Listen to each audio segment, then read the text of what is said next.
In this issue, we're going to approach Power Talk from a different perspective. I'm going to actually have you listen in on a live event I did before, I think it was 18,000 people in Seattle, Washington. And the focus here is, how do you create the extraordinary quality of life? That's the issue in every Power Talk. How do we take things to the next level? And in this particular talk, I was dealing with a group of people that were looking for a quick answer. And when I was looking at this quick answer, I tried to explain to them that the ultimate answer to an extraordinary quality of life is really understanding that the people who have what they want in their life are not people who don't have tragedies or don't have pain. It's the people that have learned to control the meaning of what's happened in their life. You know, so often my original teacher, Jim Rohn, taught me that it's not what happens in our lives, but it's what we do with it that changes our lives. Well, what we do with something, what action we take or fail to take, is based on the meaning we attach to something. Most of us live our lives such that if something happens outside of our control, something significant at least, very often we think that's a reason why we can't have what we deserve. We live in a world that has taught us to be in control of so much that when we feel out of control at any moment in time of events or situations, very often we lose the very power that could cause us to achieve what we really want, which is the mastery of meaning. Or another way of describing it is the mastery of our own psychology. And what I'm going to talk about in this issue are the standards that separate people's lives. You know, I've had the great privilege of working with some of the greatest achievers in politics and business and sports and entertainment throughout the world over these last 25 years. And in doing so, I've noticed that there's a pattern that the greats have. I don't care if it's the Michael Jordans or if it's the Tiger Woods or the Oprah Winfreys or the Bill Gates of the world. Whether you like somebody or not, the people who are the best in the world have certain things that they approach life with differently than the average person. And they aren't huge differences, but they're the differences that make the difference. So listen and enjoy, and I'll come back on at the end and share with you just a real simple set of changes you can make, an assignment or two to move yourself forward. Because the idea of these Power Talks is not just to give you more understanding, but every time we hear an idea, maybe languaged a little different way, or maybe we're in a different emotional state, we have a chance to move ourselves forward if we take some form of action. So at the end of the tape, be sure to stick with me and I'll give you an assignment to move yourself forward and get that additional level of quality in your life that you truly deserve. So please join me now live in Seattle, Washington for our mega event on what creates an extraordinary life.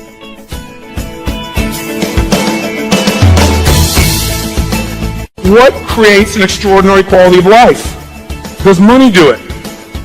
Do you know people have lots of money are still not fulfilled? Yes or no? Absolutely. People have tons of money that kill themselves. Does having a great relationship guarantee you'll be happy? Yes or no?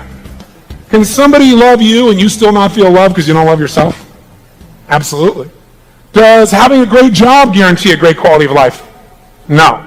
Does living in a great city guarantee a great quality of life? Absolutely not. The only thing that guarantees a great quality of life is a great psychology, a great mindset, because here's life. We can't control all the events, right? But we can control what they mean to us. And that's where all of life is controlled and shaped for the better or for the worse. How you feel right now today, whether you feel depressed, excited, happy, whether you're looking at me going, who is this idiot with these big teeth? I've seen him sometime between the spray-on hair and the haircut thing. I know he's in there somewhere. You know, when will you get the next speaker? Whether that's your belief or you're saying, wow, this is interesting, or whether you're saying, I have to go to bed, whatever you're saying in your head, all of that is coming from your psychology, your mindset, your beliefs and values. And the problem is most of us did not consciously define what it is we wanted to believe. We picked up all the stuff along the way. And what's happened is it now controls us. It's the prison which our entire life is filtered through. And so what we want to maybe do today is start to look at what some of those are that empower us so we can use more of that. And maybe look at some of the things we know disempower us, but we haven't really changed, and maybe make some real decisions today. Because the meaning is everything. I mean, I see people all the time who are depressed, and they got everything on earth to be happy about. I coach people, and I have a group of people that I've coached for many years now, who pay me $1 million a year to coach them. And I don't tell that to impress you. I tell you to impress upon you that they perceive great value. It's not about positive thinking or pumping them up. What they want is strategy. For example, one man made $500 million in one day in the stock market. He's a top financial trader in the world, one of them. And then he lost money for 3 years. So he tried everything, and then Pat Riley, who's a friend of mine, said, you got to work with Tony. It's not positive thinking. He'll turn you around. And I did from day one. But I got to tell you, when I came to see this man, here's a guy that's a multi-billionaire, made $500 million in a day. Now, you can't live on that, but it's a good start. And he's depressed, frustrated, overwhelmed, hurt, sad. And then you find somebody else who, I met a man recently, I received an award, and he came up to get an award right after me at this particular function, and I didn't understand what the award was for until afterwards. The award is because he said they ran 100 meters in less than 12 seconds, and I thought, well, that's faster than me, but that's not that fast, right? But then I found out that he has no legs. He's running and walking on artificial legs. And this guy is one of the happiest people you meet in your lifetime. You know, I went to a health spa recently, and I was sitting there in the jacuzzi, a bunch of people, and there's this one lady there who was like the life of the party, and I love to find out people's psychology because I'm learning from everyone all the time. The greatest gift we have is each other. And so I asked her, I said, you seem such a happy person. Why are you so happy? She says, because every day of my life's a gift. And I said, what made you decide to come to the spa? She said, because I have a brain tumor. I said, what? She said, I have a brain tumor. They tell me I'm going to die in the next 6 to 8 weeks. And she said, so I came here not just to get fit, but to do everything I could to make myself healthy. I said, I would never know it in a million years. She goes, don't worry, I'm not in denial. She said, I just figured, what good does it do to indulge? I can't control how long I'm going to live. All I can do is influence it. And I'm going to do everything I can to influence for the better. She says, and it's not how long you live, it's how you live. And I thought, man, I'm sitting across this woman who's such an inspiration, okay? Whether you're happy or sad, whether you're excited or not, has nothing to do with your life, my friends. It has everything to do with the meaning you're attaching to your life. So let me tell you how you change the meaning. 2 ways that you control the meaning fast and rapidly. Number 1 is the way you use your body, as I mentioned earlier. And I want to say this again because I want you to get, you can't just get this as a thought in your head. You've got to make this a habit in your body. Like, how do you build a muscle? I used to think if you exercise, you build muscle. That's not true. When you exercise, you maintain muscle. If you don't exercise, you lose muscle. The average American gains 1 pound of fat per year and loses a pound of muscle. So very often their weight stays stable, but the actual physical fitness of their body is going down every single year. The point of the matter is, you got to exercise just to stay even. To build muscle, like if I want to build my bicep, what I got to do is I got to lift weights that are incredibly difficult. To build muscle, you have to push through what it seems like incredible resistance. You have to push through what is uncomfortable to get growth. And unless you do something that's uncomfortable, you're not going to grow. But what's really wonderful is if you do curls, let's say, with a weight, and I pick a really heavy weight, let's say I'm going to do 10 curls. Which one of those 10 curls do I want to do the least out of those 10? Which one? Number 10. Which one gives you all the growth? No, number 11. That's right, because it's the people who do more than's expected that always get all the rewards. It's when you just hate to do it and you make yourself do it, bam! And by demand, your muscles get stronger, and now what used to be hard to do gets easy. Now, why is that important? Because it's true of emotional muscles. Faith unused dwindles. Passion that is not engaged does not get stronger. It wanes. Love that you don't embrace does not grow. It dies. And what you have to do, though, is love, have faith, embrace those things in your life. When you don't want to do it, that's when you build the muscle that makes it so you can handle anything in life. Because I got news for you. You're going to leave here today, and you're going to go out and deal with all kinds of stuff in the next weeks, months, and years, and you're going to deal with a lot of horrible things in your life. So let's be real, you're going to, but the difference is, people say, God, I wish it was so much easier. No, don't wish it was easier. Wish you were better. And don't wish. Do something to make yourself better so when the thing happens, you can handle it. I can tell you honestly and sincerely, my heart and soul, that I've been through so many things in my life that were so unbelievably painful, but instead of just thinking this too shall pass, what I think is this will make me more. Because by finding a way through this, around it, over it, by finding a way to use this unbelievable problem or challenge, then what happens for me is my muscles get so strong, my emotional, my spiritual, my psychological muscles. So next time something happens, it's not that I don't feel it, it's just like, wham, and they go, wow, how is he so strong and positive and stuff? Well, it's because I've conditioned myself by breaking through it. I'll give you an example. Years ago, I was like, 24 years old, 25, very early in my career. I remember I did a seminar in Boston, in downtown Boston, and I finished the thing about midnight, and I went for a walk just to kind of let go, and I was walking through Copley Square. How many have been there? Know what I'm talking about? If you've not been there, it's a really amazingly historic spot because our society began there. And you got buildings that have been around since before the U.S. was the United States, and you've got modern buildings right next to it. It's really an amazing place. So I'm walking through and kind of absorbing the history and feeling grateful to God for what I get to do for a living here at this young age, and just really, really happy and fulfilled. And in the distance, there's nobody in the streets. It's after midnight. In the distance, I see this figure kind of wandering back and forth between the gutter and the sidewalk. And the guy's kind of staggering. And so as I get closer, I can smell him. And he's all disheveled, and it's obvious he's not washed. And as he gets closer, I'm thinking, he's drunk, and he's going to beg me for some money. And sure enough, as you focus, right, it occurs. So he looks at me and says, "Mister, could you loan me a quarter?" And I looked at him, and he was so beat up looking. And I felt such compassion for him, and I thought, God, I'm going to give him some money. But another part of me said, I don't want to reward this behavior. But then another part of me said, yeah, but I don't want him to suffer. So I thought for a second. I said, well, is that all you want is a quarter? He looked at me and went, yeah, just one quarter. One quarter changed my whole life. One quarter. I said, are you sure? He said, yep, 1 quarter.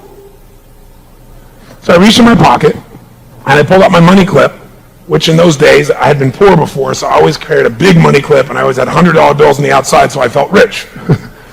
Right? So I pulled this thing out, and I made sure he saw it. And I was fuddling through it, trying to find some change caught up between the bills. Right? And he's looking at the bills. He looks at me, looking at the bills, and then finally, I found a quarter, pulled it out, looked at the bills, he looked at them, put it in my pocket, took the quarter, and as I started to move towards him, I saw him look at my pocket, and I said to him as I handed him the quarter, life will pay any price you ask of it. And I'll never forget, he stood there, and he stared at me, and then he looked at my pocket, then he looked at the quarter, and he stared at me, looked at the quarter, looked at my pocket, looked at me again, looked at the quarter, looked at my pocket. Third time he looked at me and went, "You're weird." And he stumbled on off. And that was it. And as I watched him wander on out, I thought to myself, what's the difference between him and me? We live in the same country. You know, we both, I'm sure, experienced massive pain and disappointment and hurt and injustice. But he's 60 years old living in the street begging for quarters, and I get to live the way I get to live. And I thought, well, maybe it's because I'm blessed because I'm such a good person. That's a real elitist belief system. That's garbage. And I thought, you know what the difference is? The difference is what I told him. I believe life would pay any price I asked of it, if I asked intelligently. And asking intelligently doesn't mean you go and beg. In the Bible, it's got an amazing formula. It says, ask and you shall. It didn't say whine and you will receive. And I know it didn't say ask intelligently, but I'm sure that's what God meant. I'm sure he didn't mean complain until you succeed. And I don't think that's what it was. I think it is in order to ask intelligently, you have to demonstrate you mean it. And the way you demonstrate you mean it is you demand more from yourself. You don't just try and get something from somebody else. You try to give at a level that makes you deserving of receiving. And that giving is when you hold yourself to that standard. I got a question for you. What's the difference between a Mother Teresa, God rest her soul, a Nelson Mandela, a Bill Gates, an Oprah Winfrey, a Michael Jordan, and the rest of the world? Well, they're all leaders, right? Isn't that true? Mother Teresa, here's this little woman this tall who had no money, didn't know how to use a computer in the computer age, and yet when she died, every major leader of the world was there at her funeral. 250,000 people came down to watch her casket go by. People all over the earth mourned the loss of one of the world's great souls. She had no traditional education, but she had a heart. And she had a standard for herself that no one has matched in that area. She swore that as long as she lived, no one within the range of her influence would ever die again without dignity and love. She went into leper colonies in a country where those people are considered a different caste and you didn't even communicate with them. And therefore she was beloved. What separates those who are the best on earth and others is not skill, it is not ability. It is a psychology of standards. It is that they are unreasonable people. They have unreasonable demands they make on themselves. I don't believe in this whole thing of don't sweat the small stuff, I got to tell you. I'm sure the person who wrote that, I'm respectful, and I've even used that phrase. I think it's appropriate when you start making yourself frustrated over stupid things, but some people have taken that to, it's all small stuff. And I got news for you. No, it's not. If your whole life's small stuff, then why are you here? Your children are small stuff. Love is small stuff. Your spiritual beliefs are small stuff. Your capacity to build a business is small stuff. I don't think so. But if that's what you adopt as a way to just escape frustration, then what you create for yourself is a life of no significance and no meaning. And that's how most people live. Most people live in a place I call no man's land, where they're not really happy, but they're not unhappy enough to do anything about it. The people that govern the world are not reasonable people. Reasonable people go, come on, get real. You can't do that. No one's going to believe in that. No one's going to do that. No one's going to listen to that. Give me a break. Stop this stupid thinking. That's been told to everybody from Edison to Einstein, from Bezos, right, to Gates. Anyone who's had an idea, they've all been seen as crazy. But see, what's unbelievable about them is they weren't reasonable, because the reasonable person is always adapting to the world so they'll fit in. The unreasonable person adapts the world to themselves by adding value.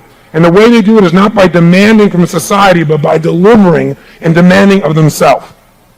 You ask me, I've had the privilege of coaching some unbelievable people, many of which became very good friends, some of which have passed away. Princess Diana, Mother Teresa being two of them.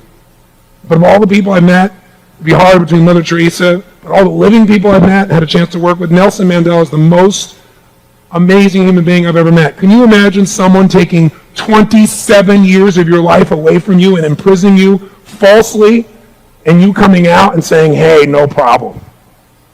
Let's work together. Let's make the country great.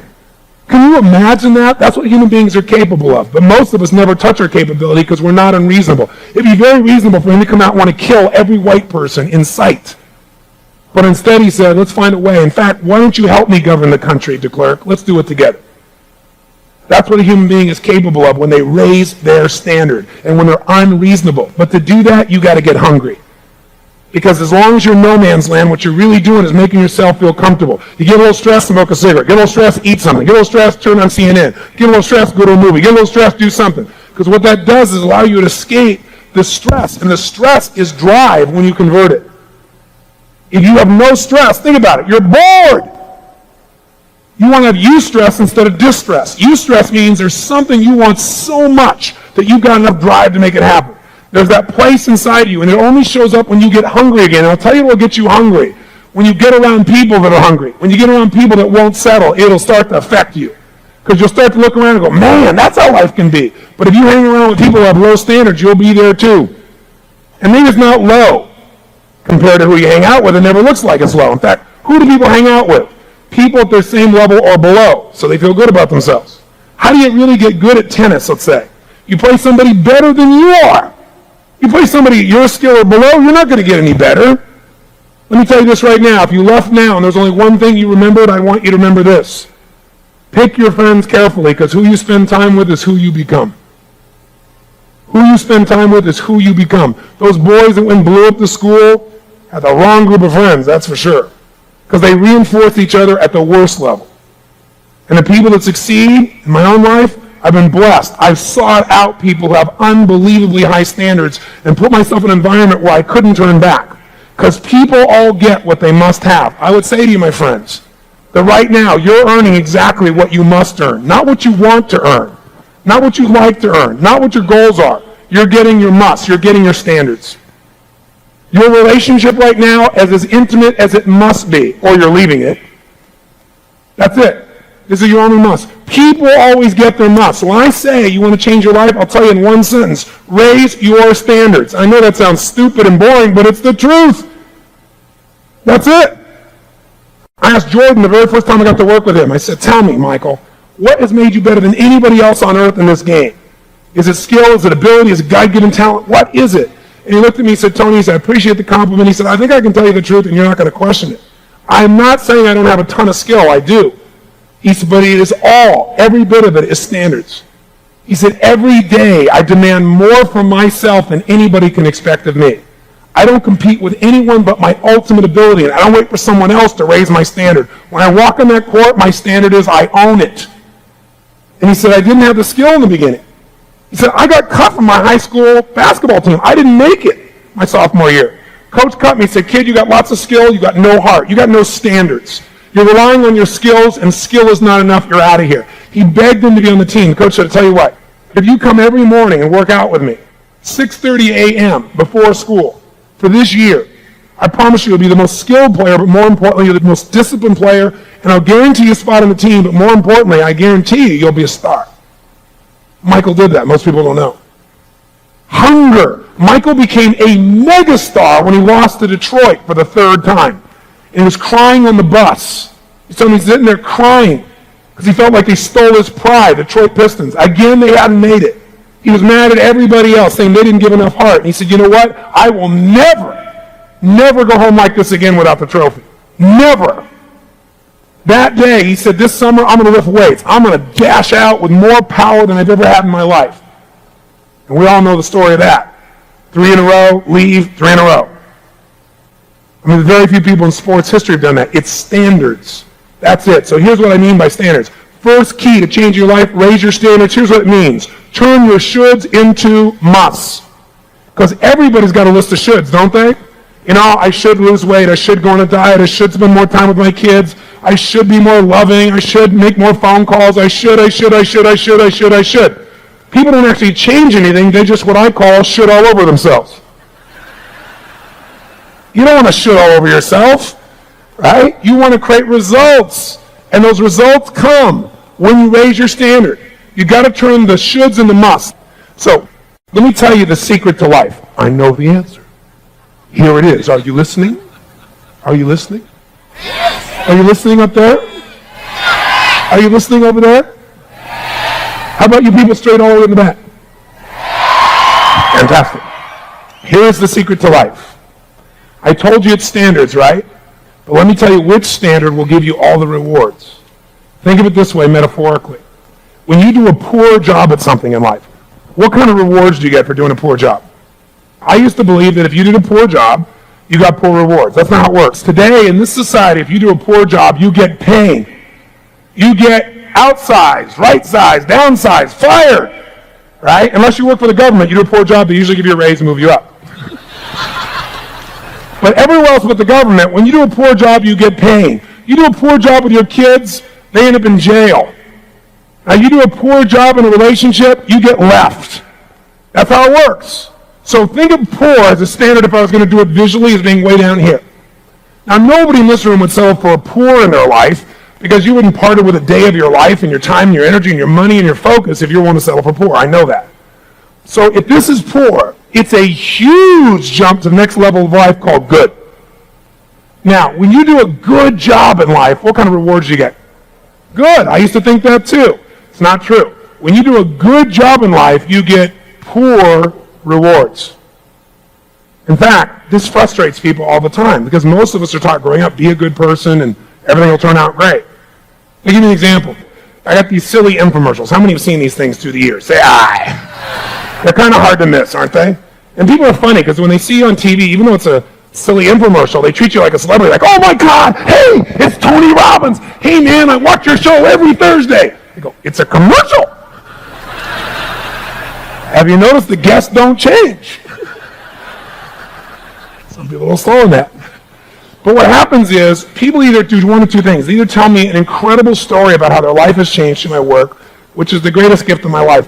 But the other thing they do is sometimes they ask me a question, and the one that breaks my heart is somebody will come to me and they'll say, Mr. Robbins, they'll be really sincere, not somebody just messing around, and they'll say, you know, can I ask you a question? And I said, sure. They say, I know you deal with a lot of people. I'm curious. Can you tell me? And they get teary-eyed or emotional, and they'll say something like, I'm really a good man. How come my wife left me? I'm really a good woman. How come my husband left me? Or I'm really a good parent. I love my kid. How come he's on cocaine? Or I'm really a good worker. How come they laid me off? And it's heartbreaking because I know the answer, but to tell them the answer would sound flippant. It's because you're good. Because when you do a good job, you get poor rewards. So I don't usually tell people that, but it's the truth. And you know what? You may say, that sounds horrible. The best study of life is how it is, not how you wish it should be. You know, I don't like gravity. I'm just going to step right off here. Well, that's fine. If you don't like it, it's still, you're going to have to live it, right?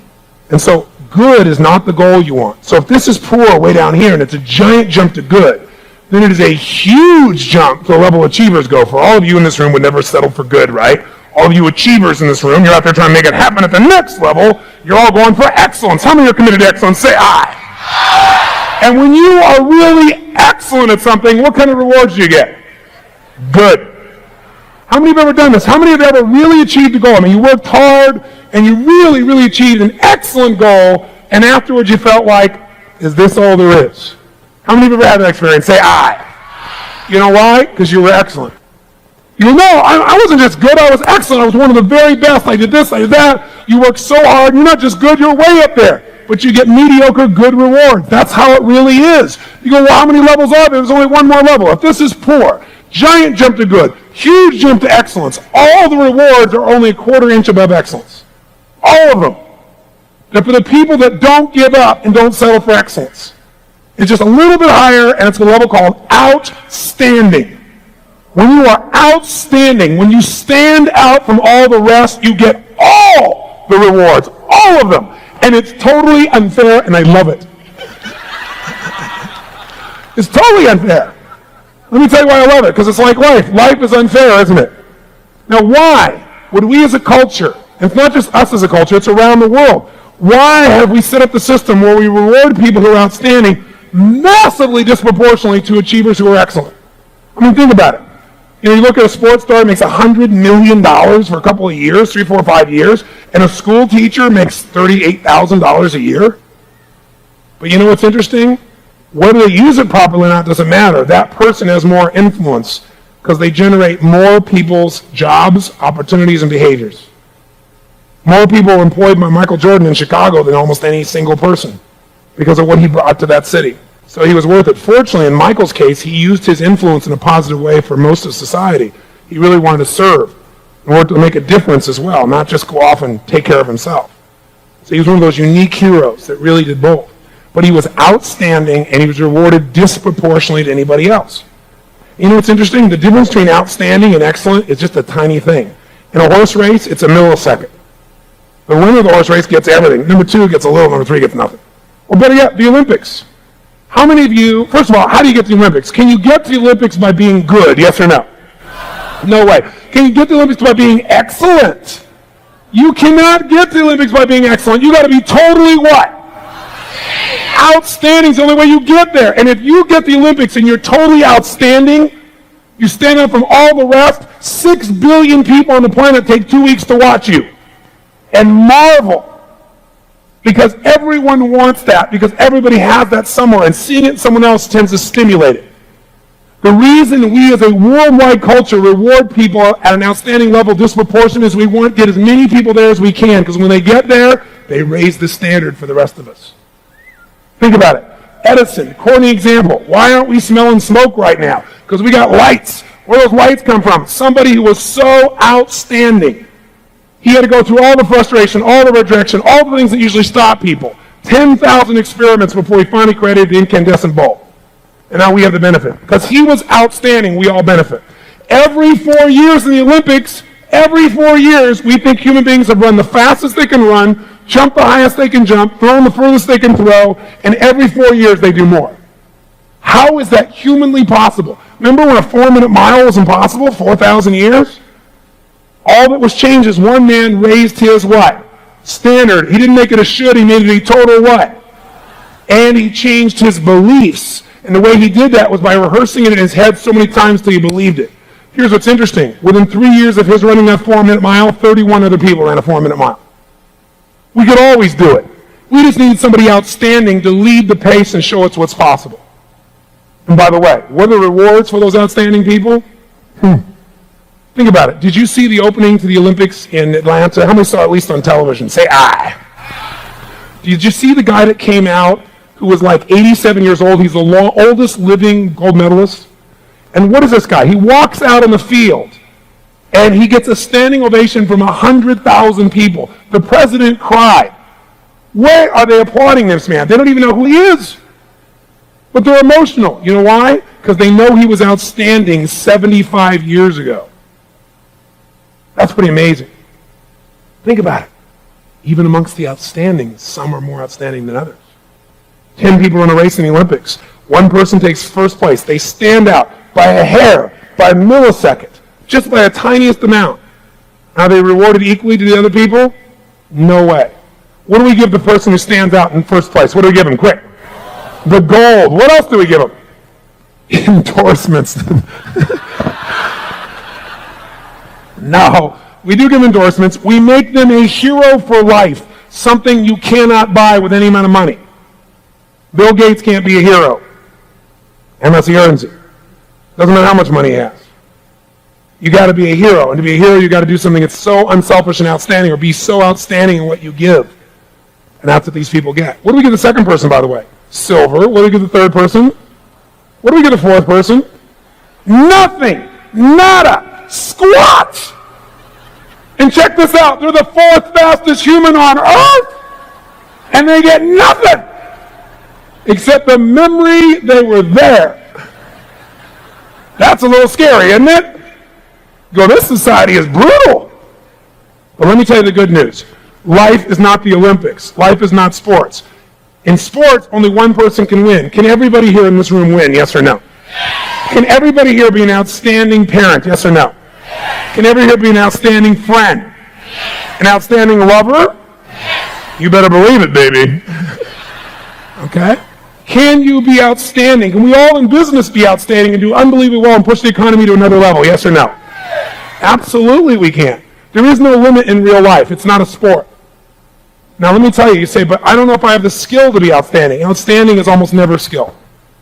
There are plenty of people with so much skill they can't fight their way to have a paper bag. It's standards, my friends. It's standards. I'll give you a good example. Carrie Strug. Do you remember? How many saw Carrie Strug at the Olympics? Come on. So here's this little girl. What happens? It was like a movie, wasn't it? The Americans are finally going to beat the Russians. We haven't beat them even when the USSR. We always got beat. And so there's frustration. We're finally going to win. And then what happens? Right on the verge of winning, she does it right to her ankle. And the announcer is an American guy, and he doesn't even hide his disappointment. Oh, my God! He goes berserk. I can't even... Once again, the Americans have managed to sabotage it. Once again, the Russians are going to beat us. He just starts to lose it. And the other guy's going, looking at her, and his big comment is, that's gotta hurt, Bob. That must be why you get the big bucks for comments like, that's gotta hurt. Right? So, and they're talking depressed, and they're beating up the Americans, and later, it's like a Rocky movie. It's like somebody rang that bell, that ding, ding, and Rocky gets out of bed, right? They go, it's like, what is it? Bob, look over there. I think she's trying to get up. Oh, no way. There's no way. No, I really think she's going to. Oh, my God, I think she's going to do it.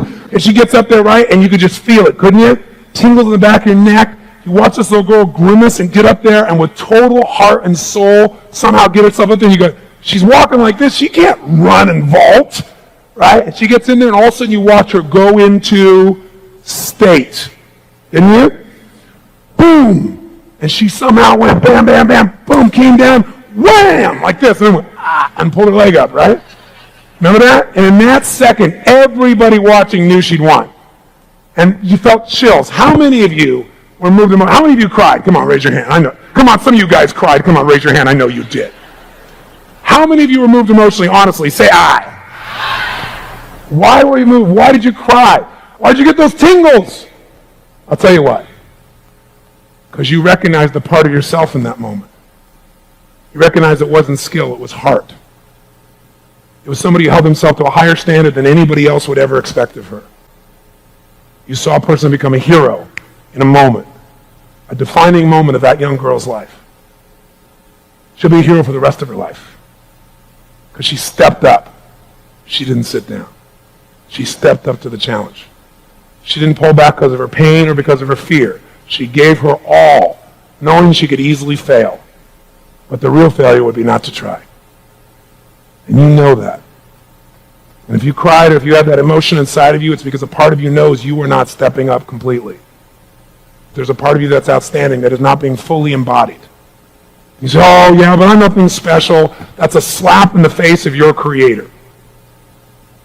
Because there's nothing like you that's ever been created. There's nothing on earth that doesn't have a purpose. Nothing. Including you and I. And maybe yours is to create a special garden, or raise a special child, or care for a special friend, or write a special song, or hug somebody in a special way. But life is not worth living if it doesn't have meaning, and it doesn't have meaning unless you give your all. And today's the chance for you to decide how you want to live. Because whatever reason you thought you came here for, I'd be willing to bet there's another reason why you're here. It's all about standards. It's all about decisions. And if you decide to play at a different level when you leave here, it won't be because of some stupid Tony Robbins guy or 50 other speakers. It's because you were drawn to an environment in which it was time for you to call yourself to the next level so you could have the fulfillment and pride that comes from giving your all. Because people talk so much about self-esteem these days, I can't stand it. Oh, I don't have any self-esteem because my mother always did. So did mine. I just didn't listen. You didn't listen to them most of the time.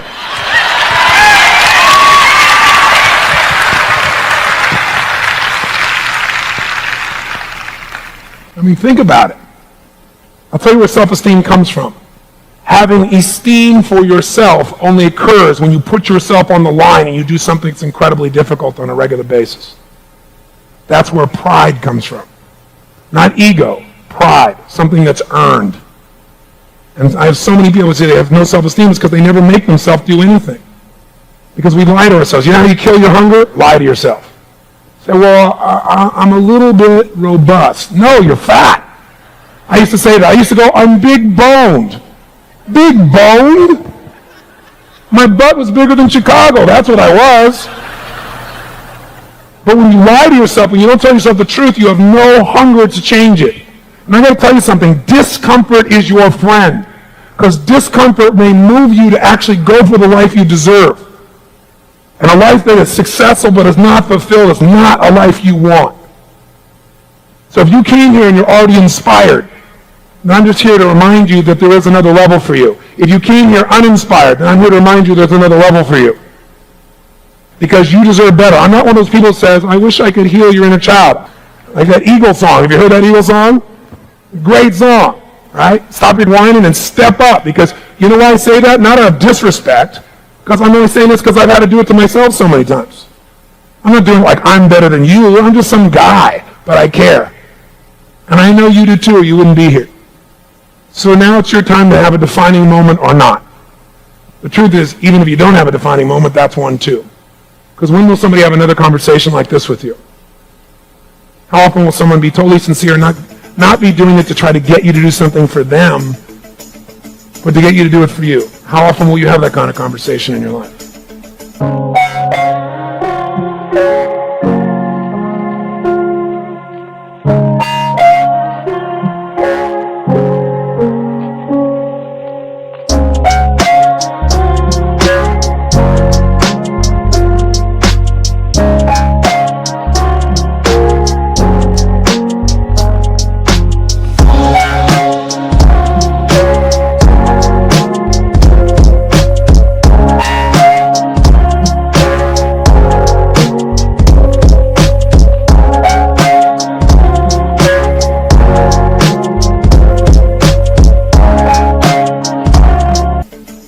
Conversation doesn't change lives, decisions do.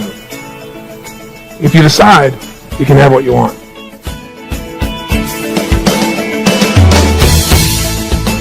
Well, as you've heard, the difference between those who achieve at the highest level and those who are the most fulfilled versus those who have reasons why they're not is the difference in standards. And if you're willing to commit to be totally outstanding, then you've really got to get yourself to turn those shoulds into musts. And as I've already said in this talk, everybody's got a list of shoulds. I should go on a diet. I should spend more time with my kids. I should follow through on that business idea. But most people don't follow through. They just should all over themselves, and we want to stop that right now. So here's your assignment, very simple, to get momentum going. Very often what I do in a live seminar is I'll take out a book and I'll put it in somebody's hand and I'll say, now I want you to let go of this book when I tell you now, and it shouldn't hit your legs. And invariably I say, let go, and it hits their legs. And then I take out a giant squirt gun and I put it to the guy or lady's head and I say, now, when I say let go, if this hits your legs, I'm going to blow your brains out. let go. And invariably, they find a multitude of other ways to make certain that this doesn't hit their legs. And I can do it 5 or 6 times and take away all their options, and they still go figure out how to not have it hit their legs. And the reason is because it's a must. So the secret to life is having higher standards than anyone else, turning your shoulds into musts. So here's your assignment out of this quick power talk. 1, make a list of 2 things that have been shoulds for you that are negatively affecting your life because you're not following through. Pick one from your business life and one from your personal life. Maybe one of those is, in your personal life, for example, is you know it's a should not to lose your temper with your children, but you do, because you get overwhelmed by your work assignments and the challenges, etc., and then you feel bad about it afterwards. You've got to make that a value within you that is a must never for you.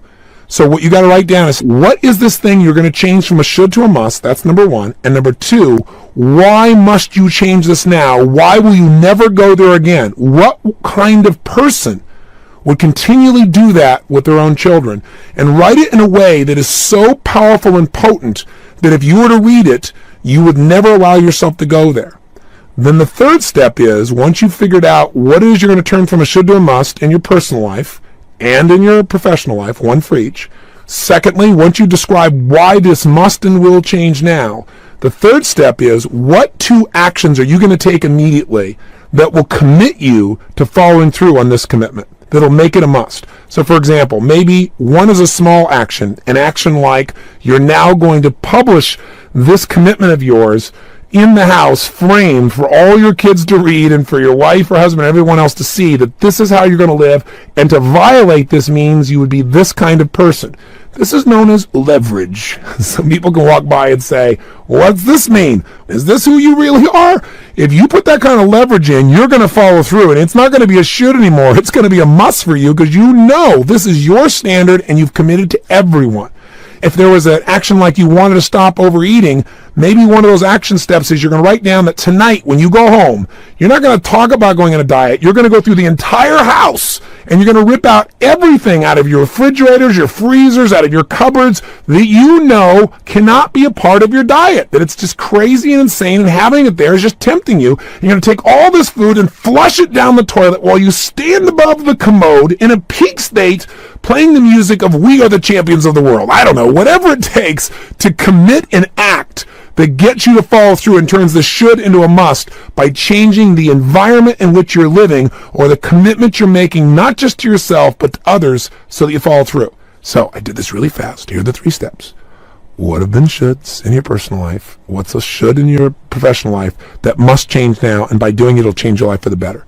2, why is it a must for you to change? What would it destroy if you don't change it? What will you gain by changing it? 3, what are 1 or 2 actions you can take immediately? A little step and a big action that would commit you so that you will follow through and turn the should into a must, and thereby gain the benefit that you deserve, living a life that's not good, not excellent, but totally outstanding.